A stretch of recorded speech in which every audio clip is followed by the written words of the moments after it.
The recent World Cup drew in the United States to the sport of soccer like no other year.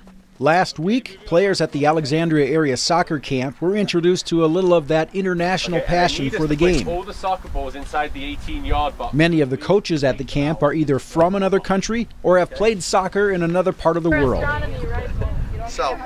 Greg Wheaton, for example, was born and played professional soccer in Brazil. Now a coach at the University of Northwestern in St. Paul, he's seen the change in the United States over the past 2 decades. I've been fortunate to be here in Minnesota for almost 20 years. I've seen soccer grow enormously. It's just, it's every year more and more kids are playing it, more and more kids are enjoying it. It's becoming obviously a sport of America. We just saw with this last World Cup just how much, Americans are starting to become passionate about it. And I think that's really where it's at. When there's a passion like there is in football, you bring that to soccer. I think the United States has a bright future with soccer. Gerard is from Minnesota, but has played professionally in Spain and France. During the week-long camp, each coach moves from the various age levels. Today, this former pro player is helping the elementary campers to develop a love for the game that's been such a big influence on his life. He says the sport is connecting kids with other parts of the world because of it. Mason, yours. Nick, yours. Ready? Go. Go score. Everybody else stay. Everybody else stay. Right here. Oh, nice pullback. Okay, then score. Then score. Get out of here! It's amazing how many kids have Messi shirts even at this Alexandria camp, and Brazil shirts, even though Brazil lost big. But you see Spanish sweatshirts, you see guys with U.S. shirts. So it's a pretty cool international game. It brings people together like no other sport, I think, just because of that international flavor that it has. And it's great to see the soccer going on here at Alexandria. Soccer's international appeal is more than just about the game. In Alexandria, it now has a face through a program called the Haitian Initiative. The Haitian Initiative was started by former pro soccer player Tony Sonne. Alexandria's soccer coach and this camp's director, Tom Roos, was inspired by him and his program and wanted to know more. The Haitian Initiative helps educate kids from one of the poorest neighborhoods in the world, Cité Soleil of Port-au-Prince, Haiti. Initially when we got involved with Haitian Initiative, our objective is to support those folks that need our help.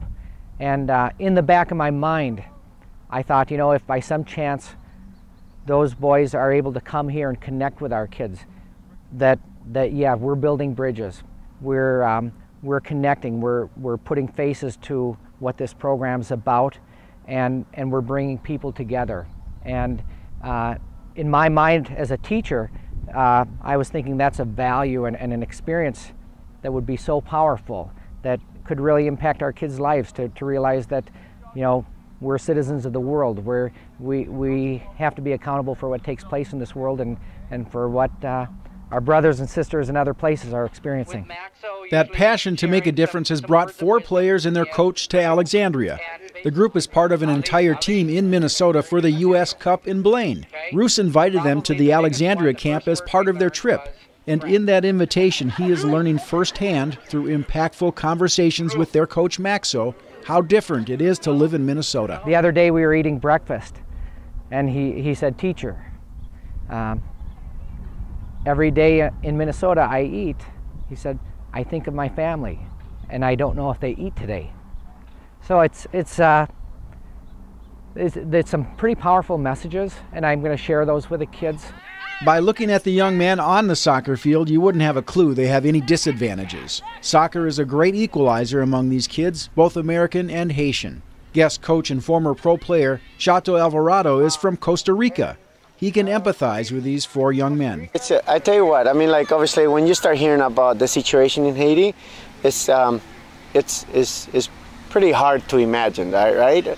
But the one thing I can relate to those kids is we went to elementary school, and in Costa Rica, elementary school is from 7 until noon, okay? And then, you walk home, and then literally you eat lunch, and then in the afternoon, you go, any open space is a soccer field. And just seeing the Haitian kids over here, and just seeing the response that the kids have shown to them, right, is amazing, right? It's just they don't speak English very well, but on the soccer field, it doesn't really matter, right? One night during the camp, Coach Roos invited players, coaches, and parents to visit with the Haitian guests. Wencia Johnson and her younger sister Tricia were adopted from Haiti 10 years ago. Now living in Alexandria, they came to show support for these Haitian visitors. But there was one small problem.